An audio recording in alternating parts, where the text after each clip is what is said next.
పుట్టినరోజుని ఎలా పడితే అలా జరుపుకోకూడదు. పుట్టినరోజు జరుపుకునేటటువంటి వ్యక్తి ఆ రోజు తెల్లవారుజామున నిద్ర లేచి అభ్యంజన స్నానం చెయ్యాలి. అంటే ఒంటికి నూనె వ్రాసుకుంటే అలక్ష్మి పోతుంది. ఆ నూనె అలదుకొని తలస్నానం చేస్తారు.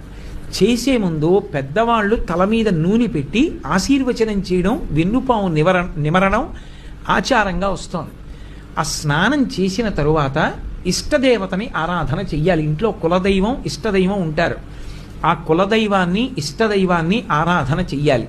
చేసిన తరువాత ఆవు పాలలో బెల్లం ముక్క, నల్ల నువ్వులు ఈ మూడు కలిపినటువంటి పదార్థాన్ని మౌనంగా తూర్పు దిక్కుకు తిరిగి కూర్చుని 3 మార్లు చేతిలో ఆచమనం చేస్తే ఎలా తింటామో అలా 3 మార్లు వేసుకుని లోపలికి పుచ్చుకోవాలి. 3 మార్లే. ఎందుచేత అంటే నల్ల నువ్వులు, బెల్లం,